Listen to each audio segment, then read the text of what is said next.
말씀입니다. 3장 8절에서 13절까지입니다. 디모데전서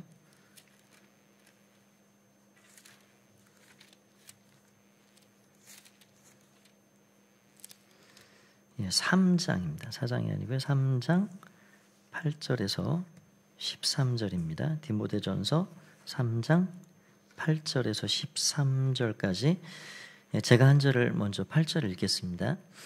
이와 같이 집사들도 정중하고 일구이언을 하지 아니하고 술에 임박히지 아니하고 더러운 일을 탐하지 아니하고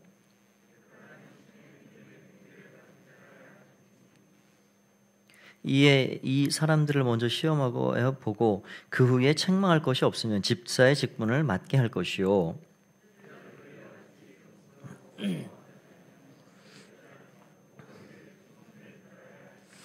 집사들은 한 아내의 남편이 되어 자녀와 자기 집을 잘 다스리는 자일지니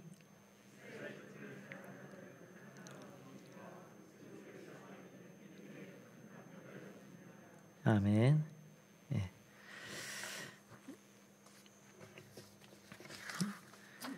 오늘은 15분 우리 신임 집사님들을 위해서 함께 교육을 더불어서 하는 시간입니다. 우리가 다 교회에서 직분을 받죠. 직분은 참 소중한 겁니다. 하나님이 주시기 때문에 그렇죠. 세상에 어떤 누가 사장님이 회장님이 주는 것도 영광스럽고 복된 일이지만 하나님이 우리에게 직분을 주신다. 그건 말로 다 알 수 없는 영광이죠. 대통령에게 잘 보여가지고 한 자리 차려고 하는 사람들도 참 많죠.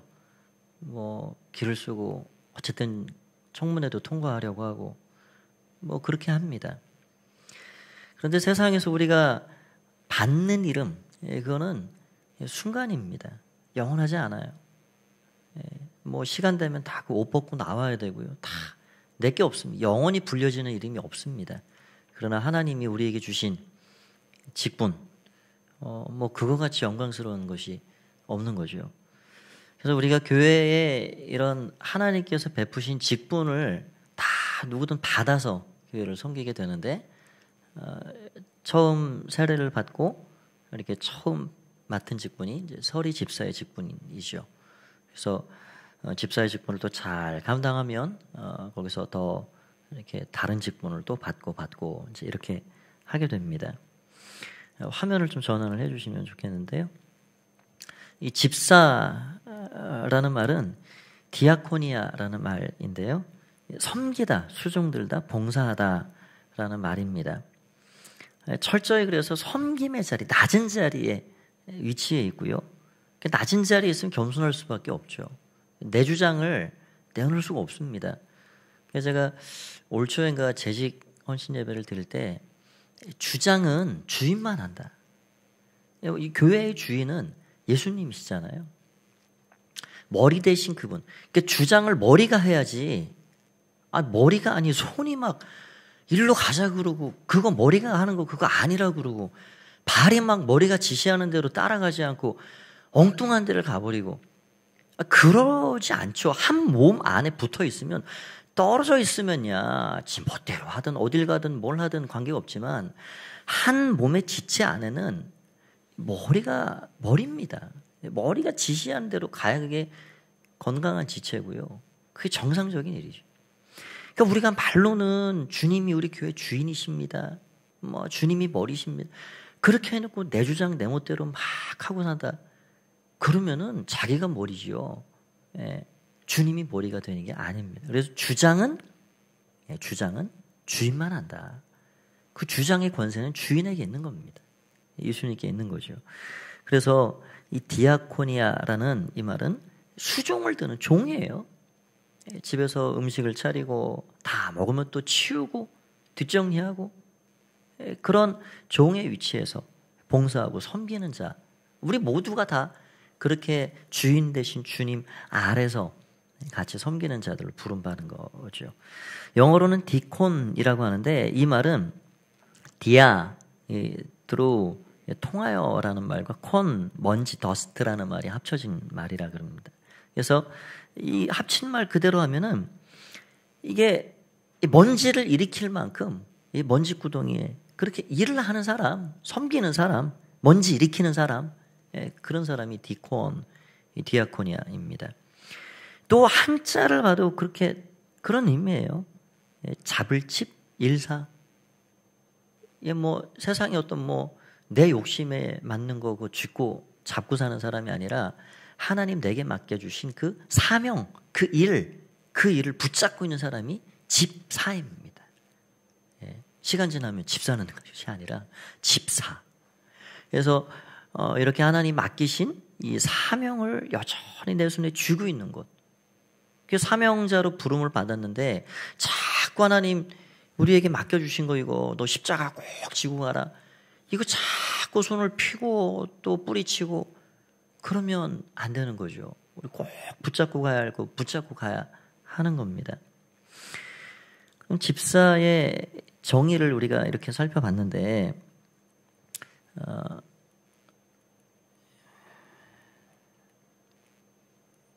이게 안 넘어가죠?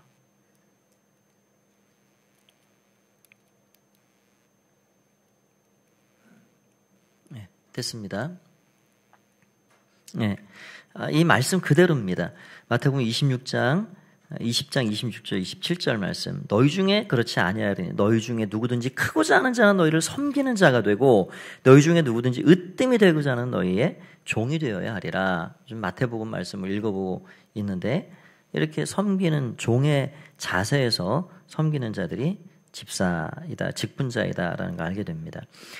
이 집사의 기원이 어디서부터 시작이 됐는가 보면 사도행전 6장에 보면 우리가 잘 아는 말씀들이죠. 그러나 다시 한번 상기를 해보겠습니다.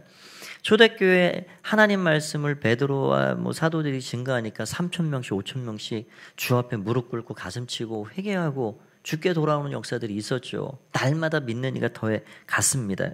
그렇게 성도가 많게는 수만 명이 이르기까지 한 교회에 이 수만 명이 된다. 이게 보통 많은 게 아니죠. 이 월영동 주민이 얼마나 되는지 몰라도 한 교회 그렇게 회심한다는 게 어마어마한 일입니다.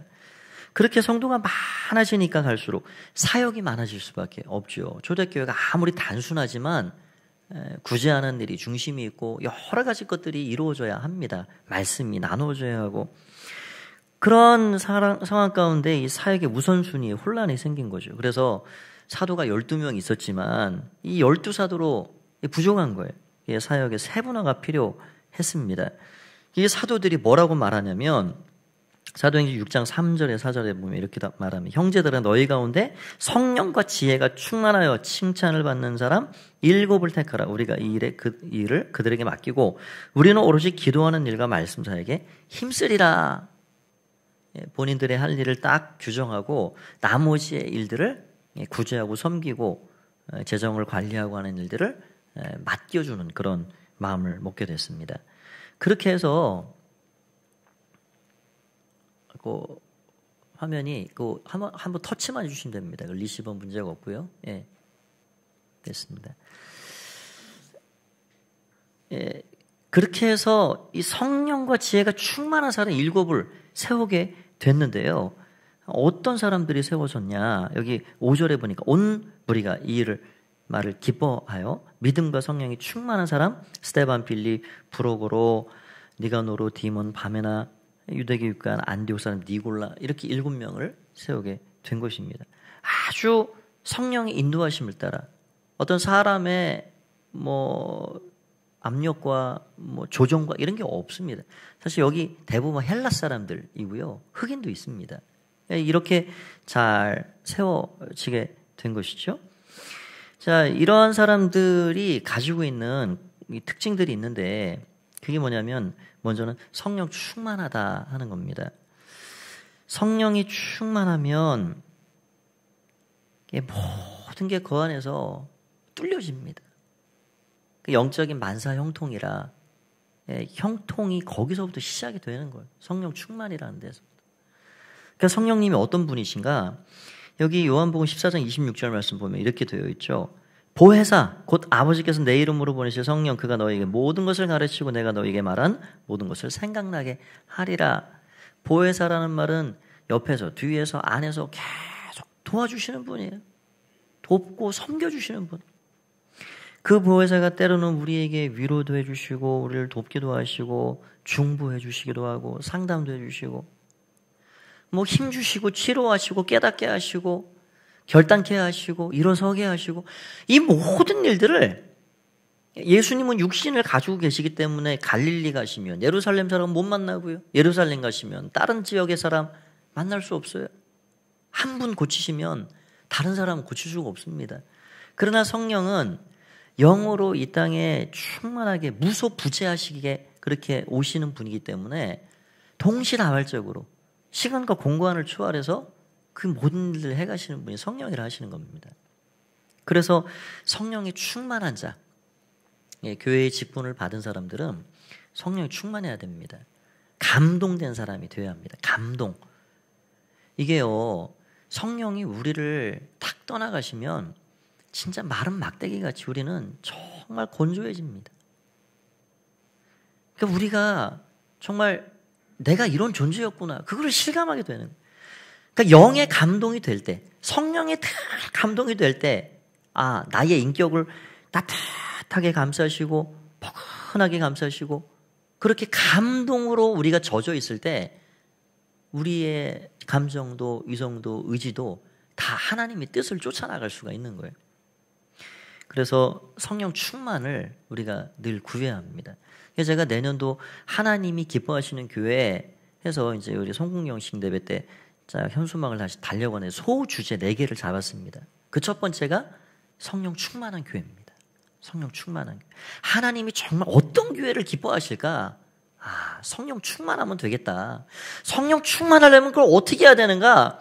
말씀 사랑하고 읽고 마음에 담고 기도 뜨겁게 성령으로 체험받고 찬양하고 예배하고 아 그렇게 성령 충만하면 우리의 의지를 넘어서는 하나님의 의지와 뜻을 따라서 우리가 살아갈 수가 있겠다. 사역할 수 있겠다. 그래서 성령 충만한 교회가 되자 이제 이런 마음을 먹었습니다. 그래서 오늘 집사로 이렇게 부르심을 받는 분들은 성령 충만을 구해야 합니다. 성령 충만하면 어떤 열매들이 나오는가? 갈라디아서 5장 22절에서 23절 말씀에 보면 이렇게 되어 있습니다. 같이 한번 읽어보겠습니다. 시작. 오직 성령의 열매는 사랑과 희락과 화평과 오래 참음과 자비와 양선과 충성과 온유와 절제니 이 같은 것을 금지할 법이 없느니라. 성령께서 우리 안에 내주하고 충만케 다스려 가시면 이 9가지의 이 놀라운 열매들이 삶에서 드러나게 된다는 겁니다. 그 다음에 이 성령 충만하고 또 지혜가 충만한 자들을 교회에서 세웠습니다. 지혜는 모든 것을 되게 합니다. 되게. 지혜가 있는 사람은요, 딱 보면 그 문제에 문이 어디 있는지 하나님 주신 지혜를 통해 보게 됩니다. 아, 이 일은 이렇게 해결해 가면 되겠구나. 그게 자기의 어떤 지식적인 그런 능력에서 나온다기보다는 성령께서 그 안에 충만한 은혜를 주시면 지혜가 있어요. 지혜. 그래서 모든 실타래에 엉킨 것처럼 어떻게 하면 이 문제를 풀 수 있을까 해도 성령의 사람, 지혜의 사람은 그 문제의 실타리가 보여지는 거예요. 어떻게 하면 되겠 그래서 오늘 야고보서 1장 5절 말씀에 그렇게 말씀해요. 너희 중에 누구든지 지혜가 부족하거든 모든 사람에게 후히 주시고 꾸짖지 아니하신 하나님께 구하라. 그리하면 주시리라. 지혜가 부족하거든 하나님께 구하라. 그러면 지혜는 어떻게 얻게 되는가? 하나님 경외함이 지혜의 근본이라 그랬습니다. 하나님 경외함이 지식의 근본이라 그랬습니다. 하나님을 잘 알고 그 하나님 우러러보고 그 하나님과 달마다 소통하고 열려 있으면 하나님께서 지혜를 주시는 거예요. 위로부터 내려주시는 그 안목과 그 통찰을 통해서 사람을 보고 그 안목과 통찰을 통해서 사건을 보고 그렇기 때문에 땅의 것만 그냥 이렇게 보고서는 뭔가를 풀어가려고 하는 사람하고는 이게 비교가 안 되는 거죠. 그래서 지혜가 있어야 합니다. 그런 지혜는 어떠한 결실들을 만들어 주는가? 야고보서 3장 17절에 이렇게 또 이야기합니다. 오직 위로부터 난 지혜는, 하나님의 베푸신 지혜는 첫째 성결하고, 다음에 화평하고 관용하고 양손하며 긍휼과 선한 열매가 가득하고 편견과 거짓이 없나니. 모든 관계, 인간관계가 참 어렵고 힘든데 교회에서도 사역하다 보면 뭐 여러 가지로 어려운 일들이 생겨집니다. 그때 하나님께 늘 기도하는 거죠. 하나님, 내게 위로부터 내리시는 지혜가 필요합니다. 그 지혜가 있으면 성결하고 화평하고 관용하고 양순하고 긍휼과 선한 열매가 가득하다는 거예요. 뭐 이런 열매가 우리의 삶의 관계에, 교회 공동체에 풍성해지면 뭐 너무 좋죠. 너무 좋은 거예요. 그래서 이러한 지혜가 충만한 사람이 되어야 한다. 사실 오늘 이런 조건들이, 초대교회는 수많은 사람 중에 7명 뽑았어요. 이게 보통 정말 온전치 않으면 이게 세우기 어려운 일이죠. 그러나 우리는 늘 그 목적을 바라보고 가는 거예요. 내가 성령 더 충만해야 되겠구나, 더 지혜로운 자가 되어야 되겠구나, 그런 마음을 가지고 하는 겁니다. 그 다음에 이 세 번째는 믿음이 충만한 사람입니다. 히브리서 11장 6절 말씀, 이 말씀도 같이 한번 읽어보겠습니다. 시작. 믿음이 없이는 하나님을 기쁘시게 하지 못하나니 하나님께 나아가는 자는 반드시 그가 계신 것과 또한 그가 자기를 찾는 자들에게 상 주시는 이심을 믿어야 할지니라. 믿음은 역사를 만들어냅니다. 그래서 데살로니가 전서에 이 데살로니가 교회 칭찬 중에 하나, 첫 번째가 믿음의 역사예요. 믿음의 역사. 아무 일도 안 일어난다. 교회가 우리 교회 내년에 4년 되잖아요. 70년 된 교회가 아무 일도 안 일어난다. 그거는 믿음의 역사가 없는 교회입니다. 저는 이렇게 생각을 해봐요. 우리 가포교회가 이 산자락에 이 길이 저렇게 뚫려 있지만 여기 어떻게 이렇게 이 귀하신 분들이 다 많이 오셨을까? 네, 저도 서울에서 왔잖아요. 어떻게 이런 일들이, 시간은 많이 갔지만 어떻게 이런 일들이 시내 복판에 있어도 20년, 30년 돼도 여전히 그냥 잠잠한 교회도 많은데, 참 하나님의 역사다, 역사. 그러니까 이런 역사를 누가 만들어내느냐? 믿음이 만들어내는 거예요. 믿음을 가진 사람들이, 믿음의 선배, 믿음의 우리 어르신들께서 그렇게 하나님 앞에 그렇게 힘들고 어려운 시절에 믿음으로 나간 겁니다. 믿음으로. 우리 어려워도 선교합시다. 우리 어려워도 하나님이 우리에게 맡기신 영혼구원의 사역을 합시다. 갑시다. 성령 충만해서 주고 가고 보냅시다. 그래가지고 그 역사를 만들어낸 겁니다. 그러니까 하나님은요, 항상 믿음 있는 사람을 기뻐하세요. 믿음 있는 사람을 찾으시고, 그리고 그 믿음 있는 사람들에게 마침내 좋은 상급 주신다 하는 것도 믿고 살아가는 사람을 그렇게 기뻐하시는 겁니다. 예수님께서는 항상 병자들을 구원해 주시고 고쳐주시면서 내 믿음이 너를 구원했도다, 그렇게 말씀하시고요. 도마를 향해서는 믿음 없는 자가 되지 말고 믿는 자가 되라, 이렇게 말씀을 해주신 것이죠. 이 믿음은 인간적인 모든 나약한 것들을 다 내려놓게 합니다. 다 사라지게 합니다. 하나님 바라보고 믿음으로 나가면 하나님께서 담력을 주시고요, 거기에서 기적과 역사들이 만들어져 간다 하는 거죠. 그래서 우리 집사님들께서 이제 갓세례 받으신 분도 있고 뭐 그러실 겁니다. 그럼에도 불구하고 믿음을 가지고 나가면 하나님께서 나중된 자를 먼저 되게 하시는 그런 역사들을 만들어 가시는 겁니다. 하나님이 정말 기뻐하시는 우리 15분의 집사님들이 다 되시기를 바랍니다. 또 집사의 이 자격, 그 다음에 도덕적인 자격을 한번 보겠습니다. 여기 3장 8절에서 9절, 오늘 본문 말씀이죠.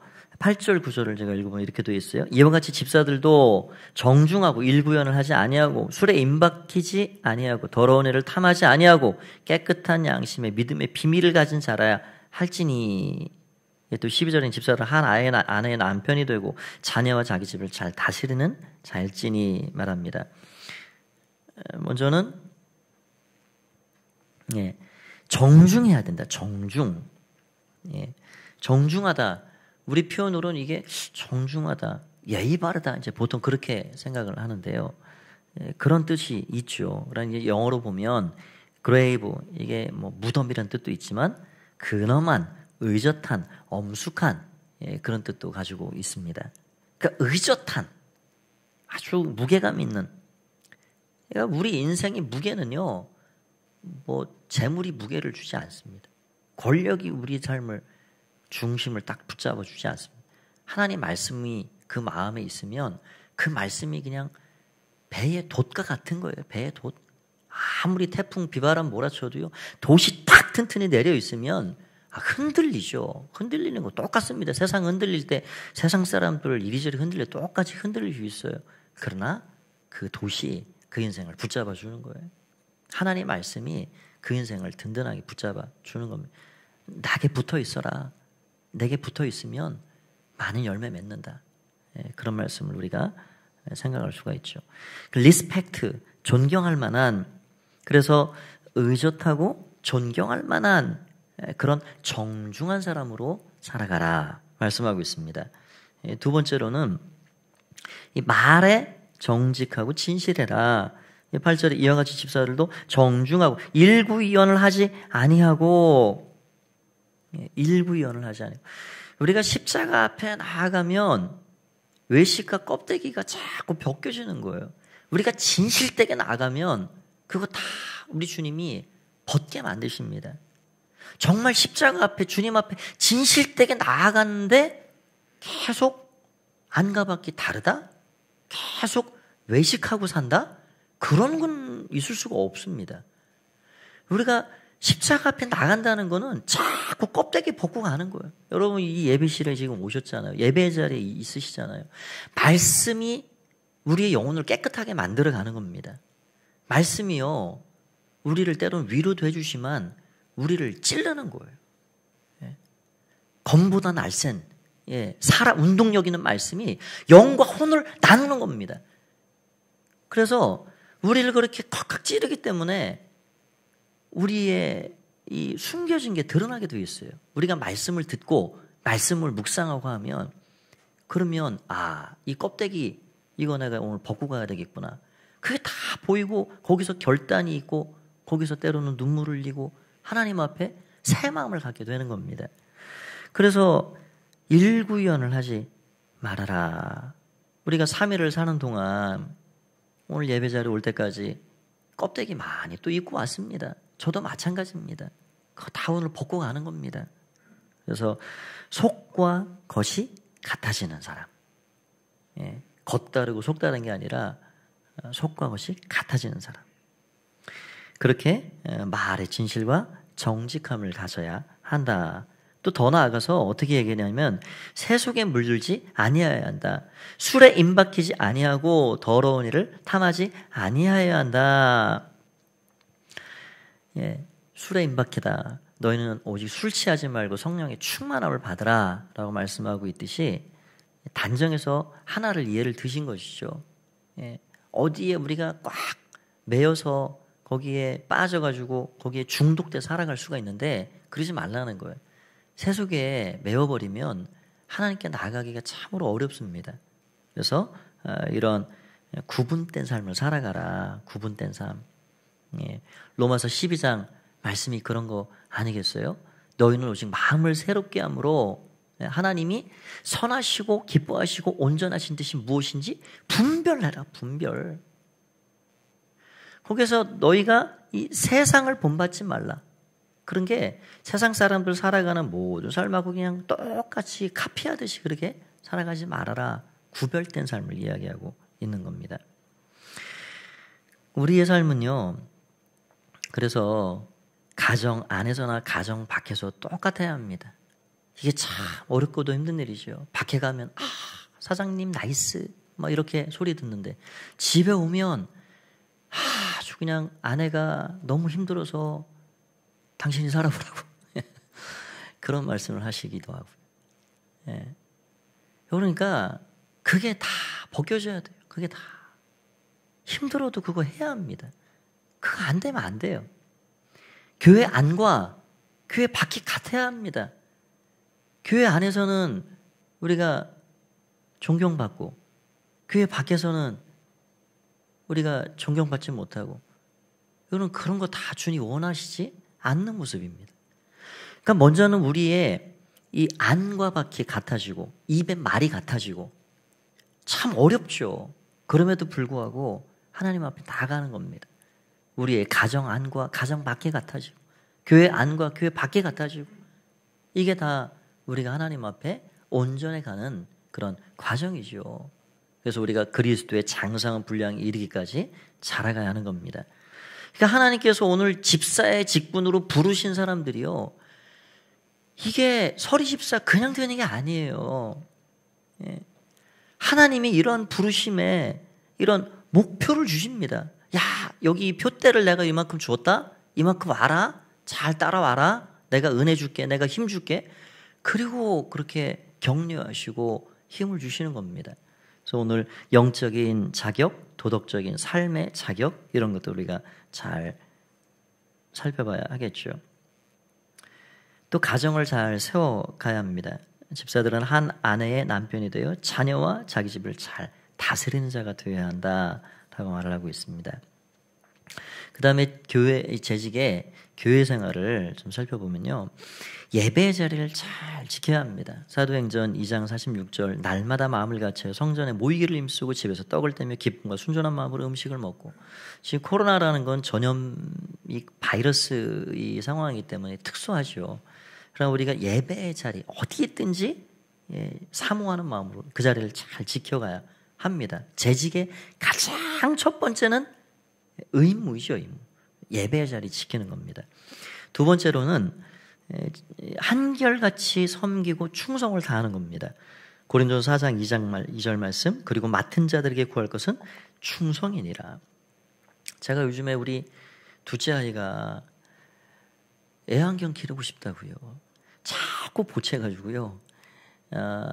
몇 달 기간 잘하면 한번 생각해보자. 이렇게 이제 아내와 얘기를 했는데요. 그러니까 강아지들을 이렇게 제가 가끔 유튜브에서도 보고 하면 그렇게 충성스러울 수가 없습니다. 정말 사람보다 낫다. 모든 짐승이 그런 것 같아요. 이사야 1장 말씀에 소가 제 주인을 알고 나귀가 그 제 주인의 밥그릇 누가 내게 밥을 주고 나를 기르는지 그걸 아는데 너희는 어찌하여 나를 그렇게 모르느냐. 참 충성한다는 게 뭘까? 충성. 우리가 주님 앞에 정말 충성을 다하고 살아가고 있는가? 변치 않고 그 하나님을 그렇게 섬기고 살아가고 있는가? 잘하고 있는 것 계속 잘하는 게 충성이라 그렇게 이야기를 하는데요. 변치 않고 우리가 하나님 앞에 충성을 다해야 하겠습니다. 그래서 맡은 자들에게는 이 충성이 필요하고요. 한결같은 섬김이 필요한 것이죠. 그 다음에 재정의 의무를 다하는 자. 재직으로 부름받은 사람은 이게 의무사항입니다. 그리고 반드시 꼭 일원으로서 책임감을 가지고 가야 하는 부분입니다. 신명기 14장 22절 23절 말씀에 그렇게 말씀합니다. 너는 마땅히 매년 토지소산 11조를 드릴 것이며 마땅히 드리라. 소산의 11조를 드리라. 또 23절에 내 하나님 여호와 곧 여호와께서 그의 이름을 두시려고 택한 곳에서 내 곡식과 포도주와 기름의 11조를 먹으며 또 소와 양의 처음 난 것을 먹고 내 하나님 여호와 경외하기를 항상 배울지니라. 하나님을 경외하고 사는 뚜렷한 삶의 어떤 모습 가운데 하나가 재물을 하나님의 것으로 구분하는 겁니다. 하나님 경외하기를 배워라. 그래서 헌금 생활을 어떻게 해야 하는지도요. 목사인 제가 강단에서 참 자주 말씀드리고 이렇게 이야기하기는 쉽지 않습니다. 그러면 저는 우리 장로님들 또 앞서 신앙생활 하신 분들이 어떤 적절한 기회가 될 때 이걸 잘 가르쳐 주어야 한다 생각을 합니다. 그래서 헌금 생활도 훈련입니다. 하나님 경외하기를 배우게 해라. 배우게 해라. 예, 여러분 요즘에 갈수록 이런 개념들이 약해져 가고 있죠. 그러나 하나님께서 뭐라고 계속 말씀하시냐면 여기 말씀에 보니까 그렇게 이야기를 하고 있죠. 느헤미야 13장 12절 말씀. 이에 온 유다가 곡식과 새 포도주와 기름의 11조를 가져다가 곳간에 드려라. 그러니까 이 교회, 지금도 교회를 환경을 새롭게 하고 많이 공사를 하고 있는데 우리가 헌금으로 참여하는 거는요, 누구 개인을 위해 그렇게 하는 게 아닙니다. 예. 여러분, 우리가 헌금하는 이 일을 통해서 하나님 나라가 확장되는데 이게 반드시 필요한 것들이에요. 선교사님들 사역을 돕고 다음 세대 아이들이 신앙을 잘 가르침받고 교육할 수 있도록 환경을 만들어주고 우리 이웃들을 섬길 수 있는 좋은 환경을 또 제공하고 뭐 그런 것들이죠. 그래서 오늘 여기 느헤미야 말씀에는 곳간에 들여서 성전의 일들을 잘 해나갈 수 있도록 보수할 때 보수하고 새로 질 때 새로 짓고 레위인들의 생활을 돕고 그렇게 하는 11조를 너희가 곳간에 드려라 라고 말을 하고 있습니다. 또 말라기서 3장 8절 말씀에 보면 그렇게 말씀하죠. 하나님을 입으로는 섬긴다 하는데 이것이 잘 되어지지 않은 상태에 하나님 말씀하시는 것. 사람이 어찌 하나님의 것을 도둑질 하겠느냐. 그러나 너희는 나의 것을 도둑질하고도 말하기를 우리가 어떻게 주의 것을 도둑질 하였나이까 하는도다. 이는 그 11조와 봉헌물이라. 제가 성경을 뭐 여러 번 창세기부터 계시록을 봐도요. 하나님이 이렇게까지 딱 꼬집어서 아주 리얼하게 직설적으로 말씀하시는 부분이 그리 많지 않습니다. 그것도 헌금, 이 재물에 대해서. 내 걸 도둑질했느냐? 왜 내 거를 이렇게 도둑질하느냐? 라고 말씀하고 있는 거예요. 그러니까 이스라엘 제사장 나라의 구조라는 게 11지파는 레위인을 위해서 잘 11조를 토지수산을 드리고 그것을 통해서 레위인은 생활하고 레위인은 그럼 뭐냐? 땅을 못 받지만 48개 모든 성읍에 흩어져 가지고 말씀을 가르쳐라. 11지파가 하나님 잘 섬기고 경외하고 말씀에 흐트러지지 않고 살아가도록 말씀 가르치고 예배 집례하고 그거 하라고 그렇게 세워놓은 거예요. 그게 제사장 나라의 기본적인 세팅입니다. 틀입니다. 그런데 우리가 사사기를 살펴봤지만 레위인이 먹고 살 때를 찾아다니고요. 방황합니다. 왜냐하면 11지파 사람들이 11조를 내지 않아요. 그러니까 레위인들이 자기 먹고 살 길을 찾아가고요. 그러니까 왜 11조를 그럼 안 했느냐? 레위인이 똑바로 정신 차려서 말씀을 가르치지 않았으니까 또 그렇게 됐죠. 이게 닭이 먼저냐 알이 먼저냐 문제예요.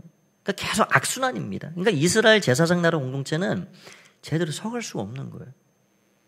교회가 아름답게 서간다는 거는 현장에 나가서 선교지에서 사역하는 사람 그렇게 수고하고요. 그분들이 잘 사역을 내가 먹고 사는 일에 걱정 없이 선교 사역을 잘할 수 있도록 물질로 돕는 분들은 물질로 도와야 하는 거예요. 제가 예를 들어서 뭐 우리 목사님 또 계시지만 이번 달을 또 어떻게 넘기냐?